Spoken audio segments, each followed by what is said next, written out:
views and opinions expressed in this program are those of the participants and do not necessarily reflect the views of BronxNet or the program underwriters.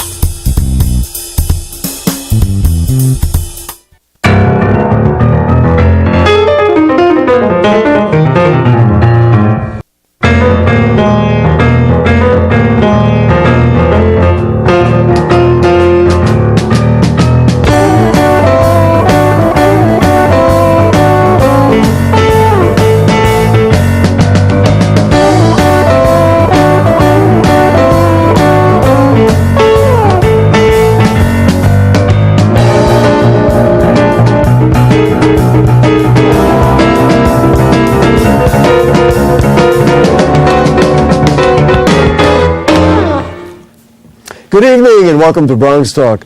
We've talked often on this program about the numbers that show that the plight of young urban men of color is a difficult one. Too often they drop out of school, and for a variety of reasons, their futures are jeopardized.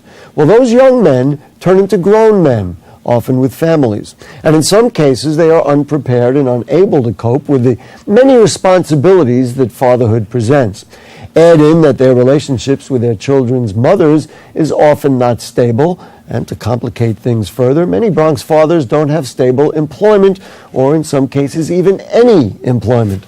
But Bronx fathers are a vital segment of our population, but in too many cases they need support and even simple advice. Into that void step tonight's guests, who are part of the Fatherhood Training Center. And that's our show tonight, Bronx Fathers. If you want to add in your comment or question or contribute your first-hand experience, then please call in at 718-960-7241. You can also send an email to bronxtalk@bronxnet.org or post them on our Facebook page, and we'll read those on the air during a future edition of our program. For the here and now, please join me in welcoming to Bronxtalk from the Fatherhood Training Center on East Burnside Avenue, Coach Stephen Lynn. Coach, how are you? Fine, thank you, my friend. Appreciate it. Great to have you with us. And he's brought a Bronx father with him. I'm a Bronx father, too, as a matter of fact, but I didn't come with Steve today. It's Edward Lee Rivera. Edward Lee, good evening. Thanks for joining us. How are you? Great. Right. Nice to have you both on the show. So they call him Coach, so I'm probably going to address him as Coach. Coach Steve, tell me a little bit about how the Fatherhood Training Center got started. Well, this mission that we've been on for quite some time was growing leaps and bounds, if you will, and in the Bronx in particular, because as you know, we took on a leadership role of getting the word out and letting fathers know that you are important, critically important, and we need you. So we said, listen, we need to have a stadium, if you will. We need to have a training ground, because it was clear that many of the fathers, particularly in the Bronx, while they were eager to be a good father, they didn't have a guide. They never had a father that really showed them the ins and outs, nor did they have a positive role model in their lives that could show them how to talk to the teacher. Especially a male Exactly. role And a father is the key. You know, that's their bloodline, and he has their traits. He has their look, and he has a voice unlike anyone else. So what made you realize this? I mean, basically what I opened the show with and what you just said are really on the same page. But at what point, what did you see that made you say, you know what, this is the reality and something I need to address? Well, we've been in the business for a long time, Gary. I've started this movement over 25 years ago when I was working with community development, working in public housing, doing a lot of human service support in my other life, if you will, and as well as a football coach for many, many years. And it was apparent that a lot of the problems that we were having, a lot of the services that we have to provide, were due in large part because there was no father there. And I kept seeing it over and over and over. And this is over 20 years ago. The call was made then. Then as we grew and the problem got worse, if you will, the epidemic grew, it just became apparent that we had to do something. And that's when I really went full force into it and said, listen, this is what I do. You can use my skills that I have. I don't have very many, but one of them in particular was being a father. I know how to do that, good or bad, right or wrong. And that's when we said, listen, let me really start forming this fatherhood movement here in the Bronx. And it's grown with leaps and bounds. You have so many different things going on. Let's talk about the Fatherhood Training Center specifically. Sure. And then certainly we'll bring Edward Lee in the conversation and let him also talk about his own personal experiences in relationship with you folks. So what did you put in there? Now, I was there. We're going to show a video at one point soon so you can see some of the fathers talking. But what did you put in there that you think will help my Bronx brothers along? Well, we developed it to be my father's house. And as you know, we affectionately call it the house. And before we really put it into place, we got a lot of fathers together of a conversation of what would your father's house look like? If you went to his house, if you had a father in your life, what would be there that would make you feel proud? Many of them. My father would have a gym, so we have a training center, if you will. A workout center. Exactly. Yeah. My father would have a computer lab or computers there so I could do my work, so I could do my schooling. So we put the computer lab. A library. Many of them said, I would have a library in my father's house, so we have the library there. The Performing Arts Center. And you have a stage and place for people to watch a performance. That's right, and movies. And last but not least, but probably one of my favorites, is the kitchen. As you know, the kitchen is the hub of the house. That's where all the communication happens. That's where a lot of drama happens and information is passed in the kitchen. So we created the kitchen there, Coach's Kitchen. And we have quite a bit of fun there. And what do you do in the kitchen? I mean, I saw it. I was there, and it's a kitchen. It is. But what are you doing there? They make peanut butter and jelly sandwiches with milk with some chips on the side. That sounds like what I made for my kids. That's for right. Sure. Easy, so you would think. Macaroni and cheese, simple dishes that dads can whip up fairly quickly, inexpensive.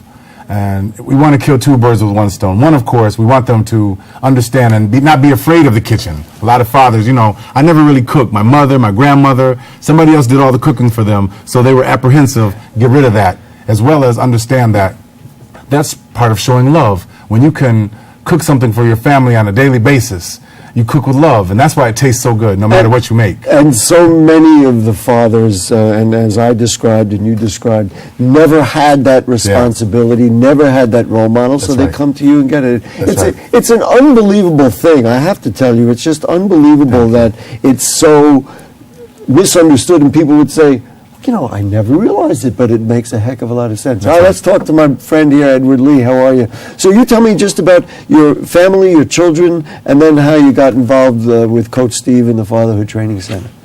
Well, I have 5 beautiful children, 4 girls and 1 boy. My youngest one is the boy, of course. And what are the ages? Or the range of ages, anyway? Yeah, from teenagers all the way to 6 years old. My oldest daughter is 15, my second oldest is 13, my third oldest is 10, my fourth oldest is 8, and my son is 6. Now, the woman that you are with had children when you got involved with her? Yes, just actually. Give me the whole thing. Yeah, actually, my older 3 children are actually my stepchildren. So I had got with my wife, and I became a stepfather before I became a father. So you became a father, in essence, before I became a dad before I became a father. Wow. Yeah. What a great way to look at that. Yeah. Yeah. So it was like a training course, if you would think. Because from being a... And how old were you? 25, 26. So basically going from free-spirited single man, a Bronx boy in his 20s, all of a sudden you walked into a relationship with a woman and instant 3 family. kids. Instant family. Wow. That could be shocking. Yeah. Especially, and I don't know much about you, but especially for many Bronx young men who maybe haven't come from stable families or have a role model. So that must have been a challenge. Again, I'm not presuming anything about you or your background, but I'm assuming that was a big challenge. No, well, it is a challenge because you would assume that, you know, you're being a stepfather, the kids also know someone else as father. Right. For some cases they don't. So that's a challenge for anybody. It's a challenge to probably gain the respect of the children at the same time as the love of the children. So would you look back at that and perceive that you were a good father, or as you said, you were learning as you went along? What was that experience like? Well, you know, I kind of always had like a fatherly instinct inside me. But yeah, it was like grueling, and every day was something new. new attitudes, new faces, Sure. different, a And they whole may bunch not- of different they things, may not new have- families, you know. They may not have even accepted you from the get-go because you weren't their original, the man who was. Now, did Yes. you have a good role model for a father? Yeah, I was fortunately blessed. My father was a great dad. I had a great mother. Beautiful. That's good. But I grew up in a neighborhood where my friends wasn't as fortunate. So I kind of like was one of the only kids that had a father in my neighborhood. Well, good for you. And Talk to me about how you got involved with Coach Lynn in the Fatherhood Training Center, and then we're going to show a video. So go ahead. yeah, so I got in contact with Coach Lynn through my oldest daughter. She goes to the cinema school. And she was working on a film that Coach was helping her with. She did the film in the Fatherhood Training Center. So she let me know about the Fatherhood Training Center. I was eager to find out more about it because I never heard of a Fatherhood Training Center or anything like that. I was like, well, what's that? So, I went to support her, but at the same time, I went to go see what's going on. What's a Fatherhood Training Center? And what do you do there? Well, what we do, like he was saying earlier, cook. Okay. And you get to cook some good stuff. You get to cook stuff that you probably don't even think you know how to cook, right? I can guarantee you I don't know how to cook. And then you get access to computers. You get access to other fathers who actually become your brothers Right. to go through this, how should I say, family building process together. And so you support each other. Last thing before we run to the video, Coach, I know you have a number of events, and we're going to see examples of some of them in the video. Just run down some of the things you do that are outside the actual office. By the way, it's at 281 East Burnside. Correct. Amazing place. You got to go in. Thank you. But go ahead. What Well, that's our events game do you do? schedule. That's our schedule of Game events. schedule. See, Yeah. he's got it in father's language. That's right. That's We how we all do it. understand the game schedule. And we play a lot of games, if you will. Everything. We just had I Love My Dad weekend, where Saturday and Sunday, one day we had the dads and their daughters. Then that next day we had the dads and their fathers. It was incredible. Dads and their fathers. I mean, dads and their sons. Dads and Okay. their sons, yeah. Of course, we have lots of events. Softball game coming up with fathers playing the kids. We're going to lots of events. I like to get them busy, as a father should be. And a fishing trip, right? The Oh, the fishing thing, trip right? on He the city takes you island. fishing. Oh, I can't wait for that. That's going to be a City great Island. day. All right. Those are the types of things we do. So this one is on your web. What's the website? DeedsDrivenDads.com. DeedsDrivenDads.com. That's Okay. right. So we pulled this. You can go to the website and see more stuff like this. But I want everybody to see this and understand that there's a place for the guys in That's the right. BX. That's it. Let's take a look. In the sunshine, where we should be. Good vibrations, rise up, go all-star, you are all-star, one shine. No woman, no cry, life on the incline. Climb with the lion's share of my stress. I prepare with no lesson, just inhale, exhale, to tell on sensation. Feet in So my name is Bobby Hood. I am one of the cooks at Sharon Baptist Head Start, and we are here today celebrating the Father for Progress, and we have in all our centers that are joining us today to come out to participate and enjoy this lovely sunny day. Each time I come in here, it's inspiration to me. It's full of life. I mean, although no one's in here right now, but I feel it already. I feel it. I mean, I just got to wait. I can learn to wait. This is more geared to the fathers, helping the sons and the daughters to be better adults. I think that this program is going to be a very great thing because I feel that in today's age, a lot of fathers aren't there for their children, and I was lucky to have my father there and still have my father here. I think that they have to really align themselves with a strong support system, and don't be afraid to share, man, some of the trials and tribulations that they're going through. You know, one of the things that we did on the inside was talk to each other. You know, come here, come to Father's the Project. You know, dare to dream. I saw it as a tremendous opportunity to lend some of the things that I've learned through Head Start, which is a family and child-oriented program, to assist fathers in developing their skills for their fathering responsibilities. You know, I just want to, it's a great program to just encourage more fathers to get involved and be, actively involved in their child's lives. It's very important. I think it's imperative in not only in their lives, but in this, for society. So now the fathers start to come to the program and see what's really going on. And now they see what's really going on, they want to get into it, and they want to get closer to the kids like a father's supposed to be. We are very happy now that there is a movement afoot that is including the fathers, addressing fathers' issues, and working closely with them so that we can truly become a comprehensive program. And God bless everybody that sponsored this cookout. And we appreciate y'all giving the kids the time to see that we can have a better time in life and we can have a good time. And we thank God that we're here on earth.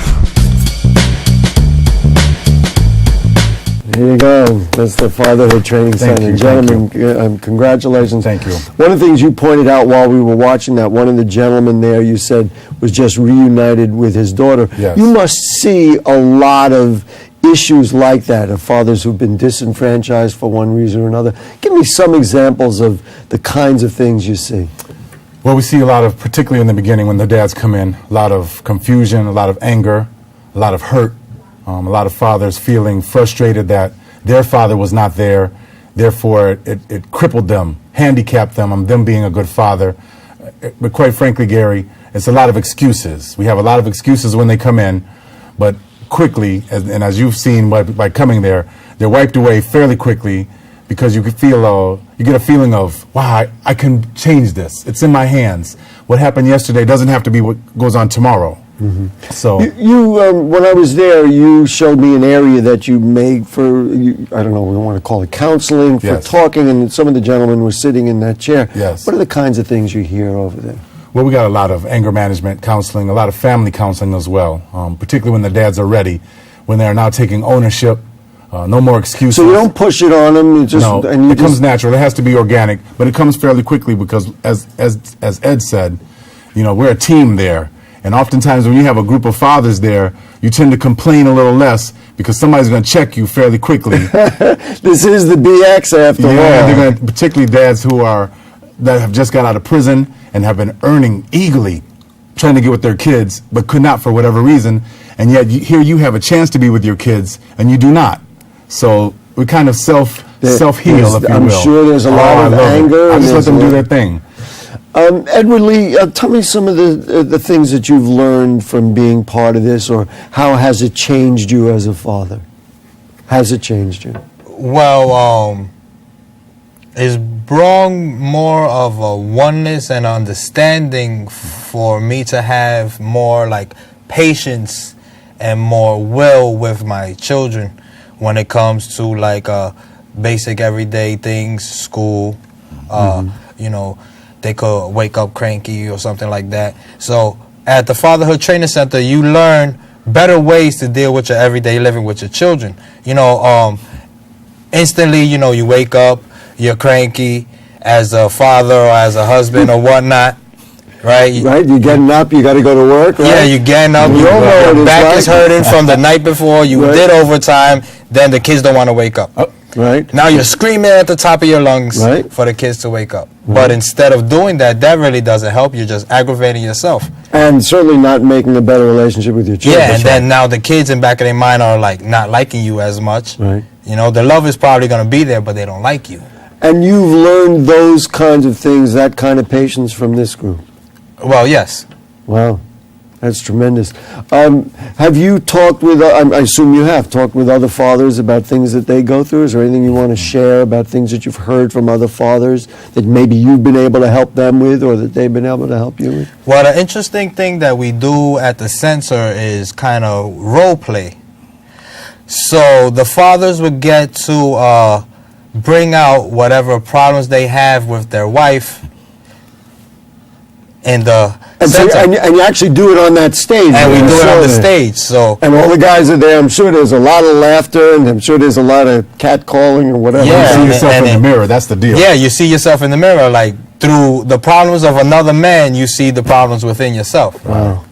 Tremendous. You understand? And then at the same time, the husband or father gets a better relationship with his baby mother or wife. Right, which is the key. At the same time. And there must be, Coach Steve, there must be an incredible brotherhood between these guys who have, and I'm going to use just terrible words, been cast asunder by society, and nobody's understand who they are and what their problems are. And here, all of a sudden, they walk into a room and they've got other guys just like them who Yes. go through it. Well, you know, we see a lot of fathers come into manhood, if you will. Sad to say, many men have babies and we're not ready. You know, you had a child, but you still were not mature Our yet. friend here, Edward Lee, had that circumstance. Nor was I when I had my son. I was not ready. But it's funny to see them when they're at the center. We step into that role of a father. Well, I'm going to talk to you as your father would have talked to you. I'm going to say some things And they've to never you. had it. Exactly, but they want to hear it. Many have never Except had for it. they've seen it on TV. They never really knew what it sounded like in real life to have somebody care for you and love you, a man. But still tell you. And I'm going to tell you some things. It might not be easy on your stomach, but I'm going to tell you because I care. You always at the basketball court. You go to all the games all summer in the Bronx, but you never go to the parent-teachers conference? You don't know any of your children's friends? Your priorities are not straight, son. Coach, you got me scared. but they understand. Yeah, I get it. They understand that. And once Yeah. again, Gary, too, and I want to be clear on that so everybody understands that this is not a cakewalk at that center. I don't want it to seem like it's all just, you know, happy all the time, because we're their deeds, not words. Well, the phrase tough love comes up, but That's it. tough love has love at the end of it. That's and right, that's right. That's the bottom line. And no excuses. You have been, you do a lot of things. You've got the TV show here on 67. That's right. It's called Dare to Dream, right? That's it. Father's Guide to Success, Tuesdays at 8 p.m. Correct. And what are some of the other adventures? You're involved in so many interesting things. Well, you know, we're involved all over the country now. We started here in the Bronx. We're always going to be here. This is our home base. But the fatherhood movement, particularly our style of deeds, not words, has really branched off all around the country. So we're doing training centers. We've opened another one in Brooklyn now, in Canarsie. They loved what we're doing here, and they asked us to come over there. We're also in Jersey City, going to Michigan, Detroit, those areas that need us, that have similar characteristics, if you will. You know, on this show, we talk about our hometown in the borough of the Bronx, and, you know, when I hear about these problems, it's all I could think about. I went to DeWitt Clinton High School when there was all boys, so, I mean, all those are my guys, you know, these are my brothers right here. So I think about that. But this is going on in Detroit, Chicago, and Philadelphia, and It's all over the country. It's an epidemic, and unless we addressed it, it was going to choke out this nation. You also do partnerships, and as you know, Yes. I've worked with you to help you at Monroe College, and we're going to be providing some. Let's talk about the job development support and Very things important. like that. Our key aspect, of course, Dare to Dream. There was a reason why we called it that. Our premise is once you prioritize your children, once you sacrifice for them, now we can start talking about you. And we understand for a majority of our fellas, the team here in the Bronx particularly, I need work, coach. I need to develop a career. I never thought of it Because that way. I mentioned it at the outset. That's part of the problem. That's what You know, dads do. you have good work, and you're a hard-working guy, but there are guys who obviously don't have Many, it. too many. We know the numbers. However, it's never too late. We just have to come up with a plan. As a father would have told you years ago, son, what are your talents? What are your dreams? Where do you want to go? Now, once you let that go, always wanted to try this.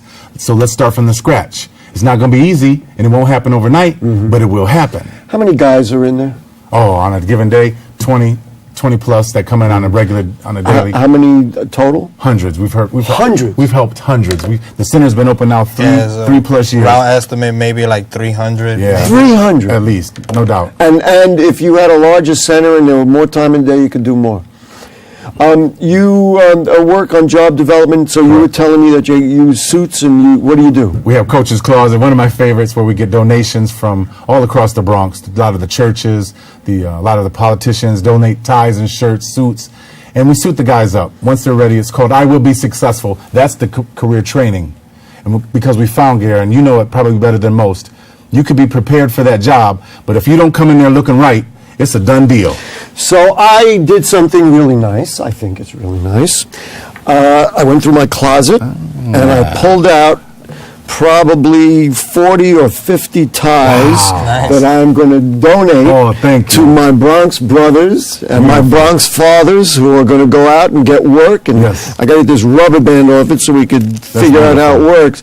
But the one thing about these ties have been on television. I can tell you that. You can look up on our archives if I can get this rubber band off here. I guess that's what it is. That's so what we need. if I can get this rubber band off, you got all kinds of ties. That's beautiful. And there's a whole bunch of them, and this is for you guys. Thank you. And for all the guys to have. Thank you, my friend. Now, let's get some of the specifics down there. Sure. If people want to come in, the door, even though there's 300, you'll take another 100. Of course. How do they get to you? How do they find out where you are? Who do they call? What do they just show up? What do they do? 281 East Burnside is the flagship. That's the house. And, of course, we're open from 9 to 5. That's Monday through east Friday. of the concourse. That's right. They can call us, of course, 718-299-6500, extension 208. Right. They could, of course, Deeds Driven Dads. I know we're going to post that up on the website, Fathers for Progress. We have several ways. My suggestion to them, though, is come on to the house. Nothing like About going what to time of day? Morning time is probably better. We like to get things done. The early bird catches the worm. Unless some guys go to work and then they can come by after work. Of course. But stop by there. See one of our coordinator there, Jolson Fabian. He's there every day. He manages the day-to-day operations. And you're right next to a Head Start. I wanted to mention that because it came up in the video. That's right. Well, we started with the Head Start program. In fact, we do that with them all across the nation because we saw that was a captured audience, particularly younger fathers who needed the guidance and the help. Edward Lee, what has this meant to you, the relationship with this training center? What has it meant to you overall? Well, it actually means a lot to me because this is the greatest way that we could build our communities by bringing fathers together, by having those fathers train their sons to be better fathers. Well, listen, Edward Lee Rivera and Coach Stephen Lynn, thank you for the work you're doing. Get jobs. Let's get these guys looking right. It's a done deal. And these are television ties, I can tell you that. Anyway, you guys are just literally saving the world, and we really appreciate what you do. Thank you, sir. Folks, we always invite comments. We do have a viewer comment from last week's show, which was the second one we did on the Jerome Avenue study. This came from Elizabeth Q via Facebook.